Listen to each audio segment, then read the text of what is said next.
जय श्री राम, राधे राधे।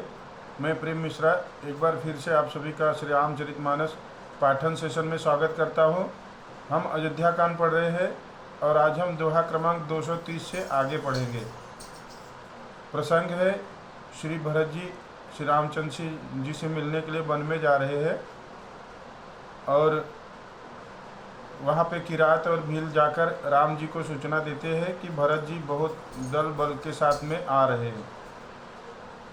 आशा करता हूँ अगर कोई त्रुटि होगी तो क्षमा करेंगे।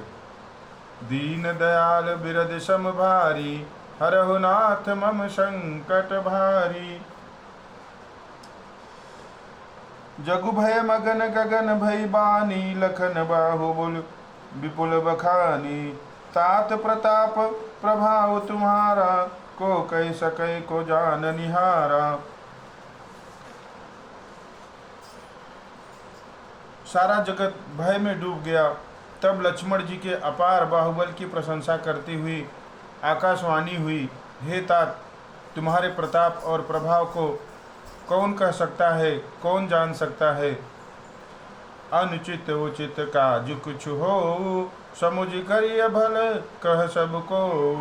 सहसा करि पाछे पछताही, कहहि वेद बुध ते बुध नाही। परंतु कोई भी काम हो उसे अनुचित उचित खूब समझ बूझ कर किया जाए तो सब कोई अच्छा कहते हैं। वेद और विद्वान कहते हैं कि जो बिना विचारे जल्दी में किसी काम को करते हैं वो पीछे पछताते हैं, वो बुद्धिमान नहीं होते। जब भील और किरात आकर बोलते हैं कि भरत जी बहुत विशाल सेना के साथ आ रहे हैं, तो लक्ष्मण जी बहुत गुस्से में आ जाते हैं और बोलते हैं कि हमको वन में भी भेजकर भरत को सांत्वना नहीं हुई, वो हमेशा के लिए निष्कंटक राज करना चाहता है, इसलिए वो हमसे लड़ाई लड़ने आया है। तो राम जी से प्रार्थना करते हैं कि आप मुझे आज्ञा दो, मैं जाकर भरत की सुध लेता हूँ। तब आकाशवाणी होती है कि बिना विचारे कुछ भी मत करो, बाद में पछताना पड़े। परंतु कोई भी काम हो उसे उचित और अनुचित खूब समझ बूझ कर किया जाए। सुनि सुर बचन लखन सकुचाने, राम सिय सादर सन्माने। कही तात तुम नीत सुहाई, सब ते कठिन राज मद भाई। देववाणी सुनकर लक्ष्मण जी सकुचा गए।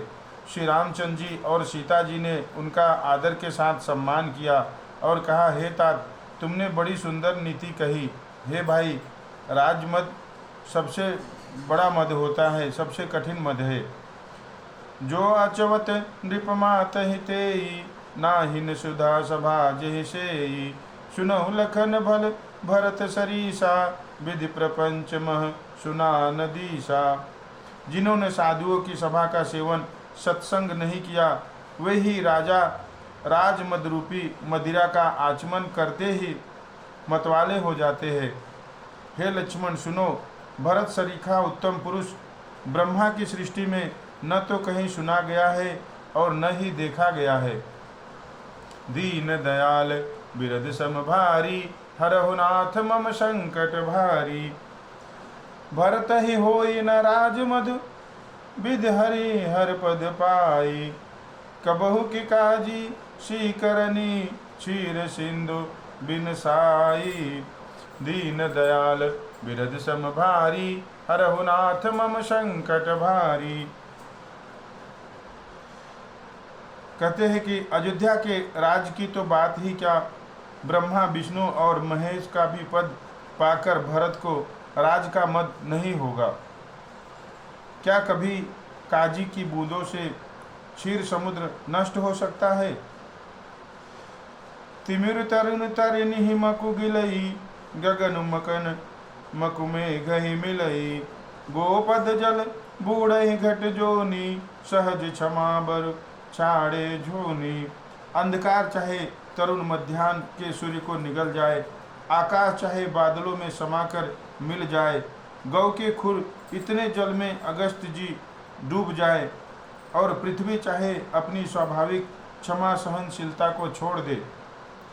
मशक फूक मकुमेरु उड़ाई, होई न नृप मधु भरत ही भाई। लखन तुम्हारी शपथ पितवाना, सुचि सुबंधु नहीं भरत समाना। मच्छर की फूंक से चाहे सुमेरु उड़ जाए, परंतु हे भाई भरत को राजमद कभी नहीं हो सकता। हे लक्ष्मण, मैं तुम्हारी शपथ और पिताजी की सौगंध खाकर कहता हूँ, भरत के समान पवित्र और उत्तम भाई संसार में नहीं है। सगुन खीर अवगुण जलुताता, मिलहि रचय पर पंचु विधाता। भरतु हंस रविवंश तड़ागा, जनम कीन गुण दोष विभागा। हे तात, गुड़ रूपी दूध और अवगुण रूपी जल को मिलाकर विधाता इस दृश्य प्रपंच जगत को रचता है, परंतु भरत ने सूर्यवंश रूपी तालाब में हंस रूप जन्म लेकर गुण और दोष का विभाग कर दिया। गहि गुण पय तजी अवगुण भारी, निज जस जगत की न उजियारी। कहत भरत गुण शीलु स्वभाव, प्रेम पयोधि मगन रघुराऊ। जल रूपी दूध को ग्रहण कर और अवगुण रूपी जल को त्याग कर भरत ने अपने यश से जगत में उजियाला कर दिया है। भरत जी के गुण, शील और स्वभाव को कहते कहते रघुनाथ जी प्रेम समुद्र में मग्न हो गए। दीन दयाल बिरद सम भारी, हरहु नाथ मम संकट भारी। सुनि रघुबर बानी विबुध, देखि भरत पर हेतु। सकल सराहत राम सो, प्रभु को कृपा निकेतु। दीन दयाल बिरद सम भारी, हरहु नाथ मम संकट भारी। श्री रामचंद्र जी की वाणी सुनकर और भरत जी पर उनका प्रेम देखकर समस्त देवता उनकी सराहना करने लगे और कहने लगे कि श्री रामचंद्र जी के समान कृपा के धाम प्रभु और कौन है। जो न होत जग जन्म भरत को, सकल धर्म धुर धरनि धरत को। कवि कुल अगम भरत गुण गाथा, को जानई तुम बिन रघुनाथा। यदि जगत में भरत का जन्म न होता तो पृथ्वी पर संपूर्ण धर्मों की धुरी को कौन धारण करता। हे रघुनाथ जी, कविकुल के लिए अगम भरत जी के गुणों की कथा आपके सिवा और कौन जान सकता है। लखन राम सिय सुनि सुरबानी, अति सुख लहेउ न जाय बखानी। यहाँ भरत सब सहित सहाय, मंदाकिनी पुनीत नहाए। लक्ष्मण जी, श्री रामचंद्र जी और श्री सीता जी ने देवताओं की वाणी सुनकर अत्यंत सुख पाया, जो वर्णन नहीं किया जा सकता। यहाँ भरत जी ने सारे समाज के साथ पवित्र मंदाकिनी में स्नान किया। सरित समीप राखी सब लोगा, मागी मातु गुरु सचिव नियोगा। चले भरत जह सिय रघुराई, साथ निषाद नाथ लघु भाई।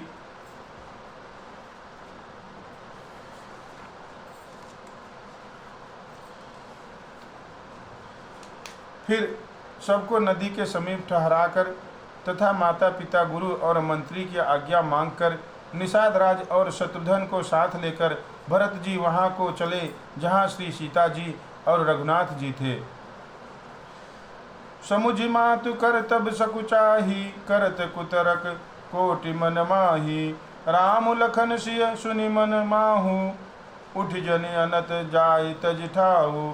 भरत जी अपनी माता कैकेयी की करनी को समझकर याद करके मन में सकुचाते हैं और करोड़ों अनेकों कुतर्क करते हैं। सोचते हैं श्री राम, लक्ष्मण और सीता जी मेरा नाम सुनकर स्थान छोड़कर कहीं दूसरी जगह उठकर न चले जाएं। दीन दयाल बिरद सम भारी, हरहु नाथ मम संकट भारी। मातु मते बहुमानि मुहि, जो कछु करहि सो थोर। अघय गुण क्षमि आदरहि, समुझ आपनी ओर। दीन दयाल बिरद सम भारी, हरहु नाथ मम संकट भारी। मुझे माता के मत में मानकर वे जो कुछ भी करे सो थोड़ा है, पर वे अपनी ओर समझकर अपने विरध और संबंध को देखकर मेरे पापों और अवगुणों को क्षमा करके मेरा आदर ही करेंगे। जय श्री राम। राधे राधे। आज हमने दोहा क्रमांक 231, 32 और 33 पढ़े हैं। आशा करता हूँ अगर कोई त्रुटि होगी तो क्षमा करेंगे।